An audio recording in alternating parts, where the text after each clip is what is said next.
salam sejahtera buat kita semua. Perkenalkan, saya Ricky Bulundia Unibaho, angkatan 99, nomor absen 30 pada pelatihan dasar CPNS tahun 2020.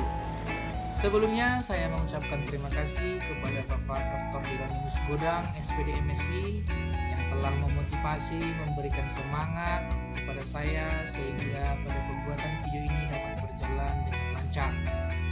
Pada kesempatan ini saya akan membahas tentang komitmen mutu.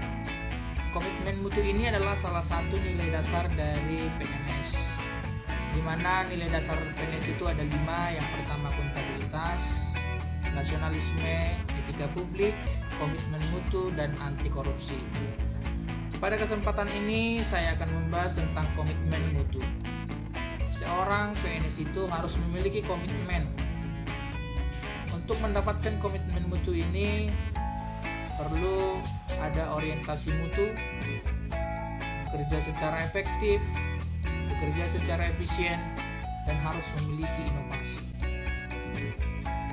Coba kita lihat karikatur yang beredar di dunia maya ini. Ini sangat sering terjadi pada pelayanan publik saat ini. Yang pertama bisa kita lihat di suatu instansi yaitu puskesmas, sudah sampai jam 10 tapi pintu dari puskesmas belum saja terbuka. Pasien sudah banyak yang menunggu, bahkan anak-anak yang sakit sampai menangis menunggu di ruang tunggu. Banyak kebijakan-kebijakan yang dilakukan oleh pemerintah, tapi implementasinya sangat minim. Bisa juga kita lihat pada karikatur di bawah ini, pada pengurusan izin mendirikan bangunan.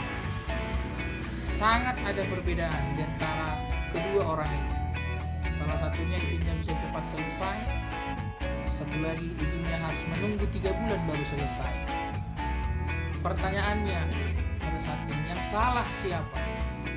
Pastinya yang salah adalah pelayan publik. Pelayan publik itu siapa? Pastinya seorang PNS. Maka daripada itu perlu prinsip membangun kepercayaan masyarakat.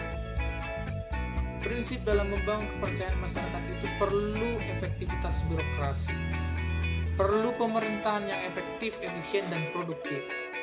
Perlu juga sistem layanan publik yang sangat bagus, dan privatisasi, dan juga hak pelayanan yang sama, sehingga tidak ada ketimpangan-ketimpangan yang terjadi.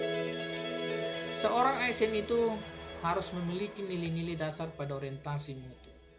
Apa saja yang menjadi nilai orientasi mutu itu? Yang pertama itu, seorang pelayan harus bisa bekerja secara cepat, tepat, ramah untuk kepuasan publik. Dalam keterbatasan sarana apapun, tetap setia untuk melayani. Pelayan publik harus bisa melayani dan mengayomi. Pelayan publik juga harus bisa melakukan perbaikan berkelanjutan.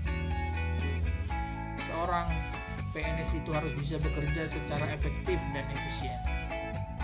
Apa itu efektif dan efisien? Efektif itu mencapai tujuan dan hasilnya tercapai. Efisien harus memperhatikan sumber daya manusianya, harus hemat usaha, hemat tenaga, hemat waktu. Maka seorang PNS itu harus bekerja secara efektif dan efisien. Bisa saja suatu pekerjaan itu efektif tetapi tidak efisien. Hasilnya tercapai tetapi memerlukan dana dan biaya yang sangat mahal, tenaga yang sangat terkuras. Bisa juga pekerjaan itu efisien tetapi tidak efektif, dengan dana yang minim tetapi tujuan tidak tercapai. Maka seorang ASN itu harus bekerja secara efektif dan efisien. Seorang ASN ataupun PNS itu harus bekerja secara kreatif dan inovatif. Harus dapat melakukan perubahan dan rutinitas kejenuhan. Harus ada melakukan perbaharuan. Muncul ide baru dan kreasi, maka muncul inovasi, yaitu temuan baru, redesign, modifikasi yang bermutu. Maka tidak akan terjadi lagi seperti kejadian-kejadian pada karikatur sebelumnya. Maka dapat dikatakan kreatif yang dilegalitaskan itulah yang disebut dengan inovasi. Demikian penjelasan dari saya tentang komitmen mutu. Apabila ada yang kurang dari perkataan ucapan saya, mohon dimaafkan. Horas menjua-jua Yahoo.